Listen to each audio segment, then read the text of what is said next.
Hi guys, doing a little setup here, make sure everything is going okay before I just launch into this and there's no sound or no video or both. Okay, something's popped up here. Back there.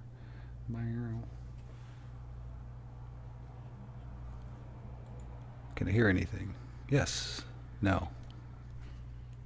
Hi guys. Okay, I can. Good deal. So hopefully I can watch this on one device and stream on another, and my bandwidth can handle it. So we'll see. I have all of, I think these is pretty much, so April has 30 days in it, as we all know, and there aren't 30 cards here. So something happened with this challenge with me, and I kind of suspected it would at the very beginning. Maybe my heart wasn't into it. At first, I wasn't even going to do the challenge, and then I was like, you know what, you need to do a challenge. You've been on YouTube for a while and doing these videos, so why don't you do a challenge? They look like fun. People talk about them being fun, and then instantly I remember people talking about them being really challenging, not as in terms of the art that you do, but in terms of oh, sorry, you're distracted for just a second. Just being able to do that every day or whatever it is, if it's upload a video or just take a picture of it or sit down to do art every day. Sometimes it's challenging for me to sit down every day. I work a full-time job, and then I have like a part-time job where I do art, because I'm having a hard time trying to make a living as an artist. I mean, I can pay some of my bills, but it's too lean to be a working artist right now for me, so I have to work full-time, and the demands of my full-time job just spill over. So that's kind of like the short of why I wasn't able to do this challenge as completely as I wanted to. That being said, what I was able to do, I've never done trading cards before, and what I was able to make, I was kind of astonished myself, and I really love the cards. I think they're really fun to do. So I'll show you some of those that I made. The ones that I like the most are the landscape in pencil, and of those, the one that I really like the most is this one.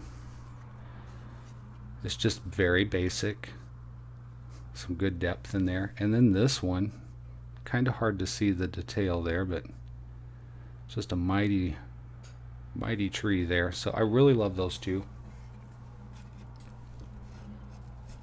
I did this one last night when I was watching a live feed with Dory Stories. She's another one who was doing this challenge, and it was created by Black Claire from Black Summer Coloring.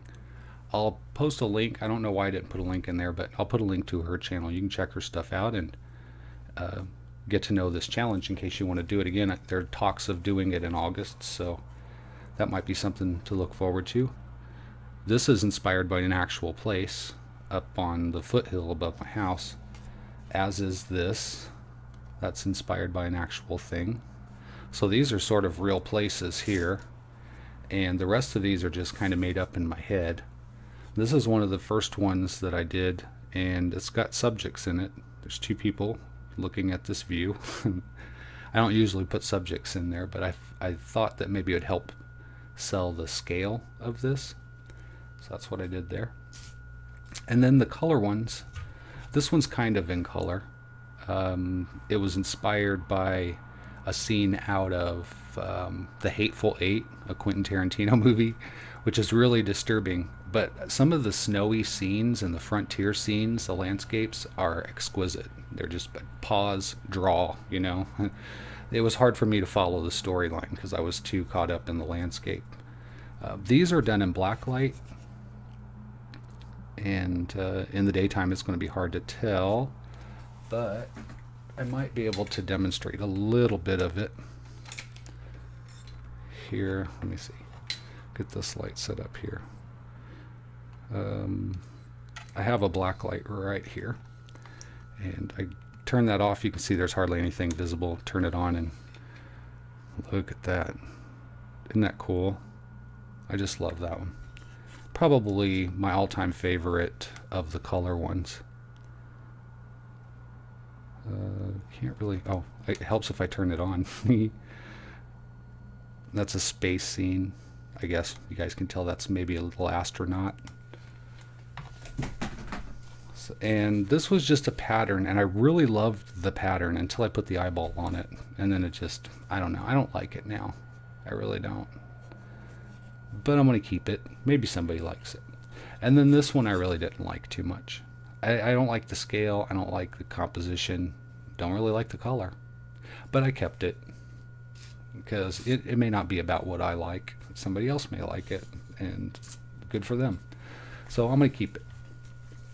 Anyway, that's my little deal here with the ACEO trading card challenge. So I am trading Dory Stories.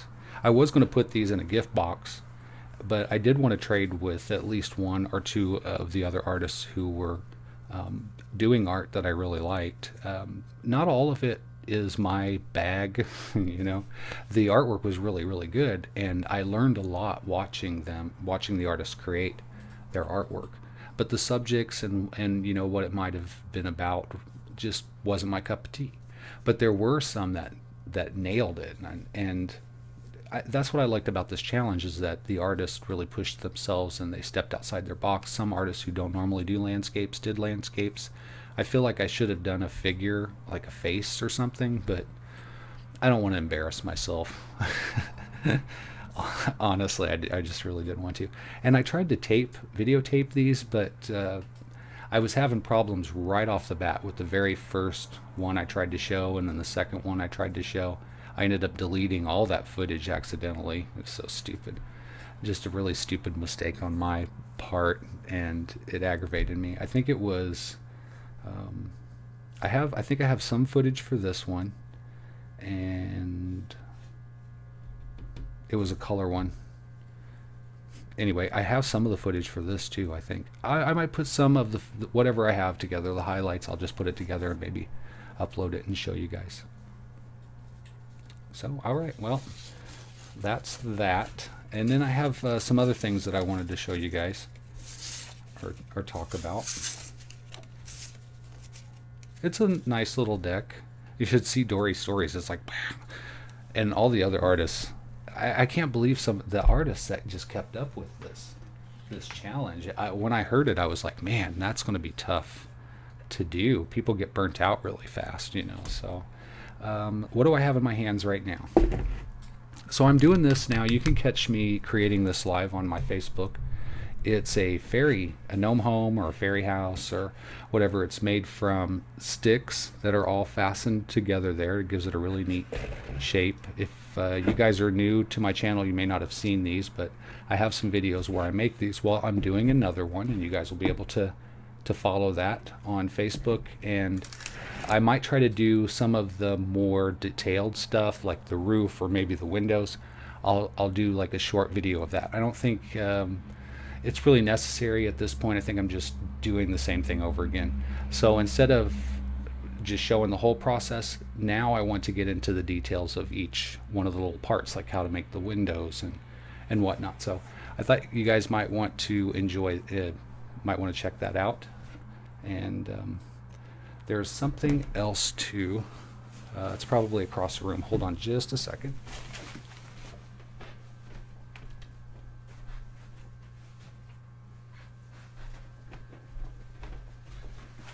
Okay, turn you guys down here. I will be finishing this today.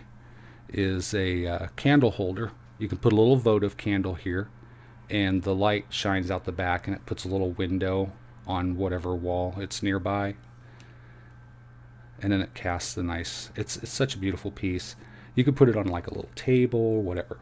So I'm going to finish this up and try to I don't know, I tried to reinforce the back. I'm so worried because you can see how thin that is. It's not reinforced at all. And I'm afraid that if whoever has this in the future, it might not treat it as delicately as it deserves to be, and it will break. If it breaks, it will be right in here.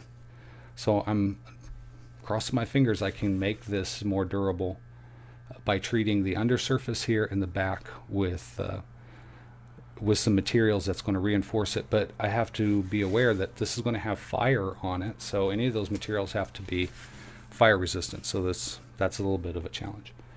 I could have used a wire mesh or something as the framework. I might do that in the future because I think I'm so afraid I'm going to make the artwork and then someone's going to get it and it's going to break. That's my biggest fear as a sculptor selling my art, is that it's going to break down or whatever, and then the customer's going to be left with something that's broken. You know, it's just as easy as that. So I'll be working on that today.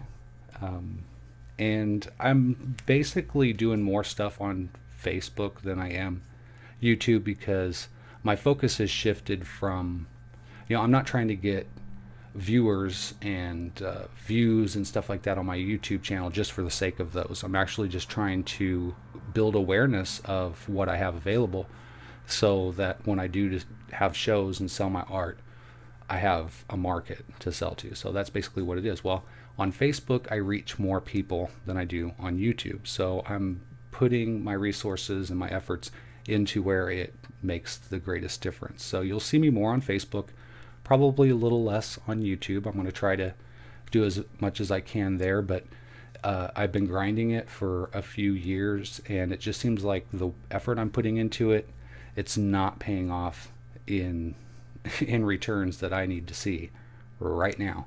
I'm getting old. I don't have enough time to wait for this channel to grow and do what it needs to do. So I will still be doing stuff here, but it's going to be a little bit different. It'll be like this, trying to direct people to my Facebook so they can see what's going on there, because you get a lot more detail. It's a lot more laid back, and there's less effort I have to put into the actual production side of getting a video out there. So that's what I wanted to say in this, and I'm not going to take all your time today. I'm actually going to switch on over to Facebook. So if you guys want to catch me there, send me a friend request and I'll check you out, see if you're cool and not a scam artist. And if you're not, I will friend you, and then you can follow my feeds there, or they're public. You don't even have to friend me. You just check them out. So thanks for joining me. I appreciate it. And if you're watching this later, thanks for watching it later. And as always, till next time, take care.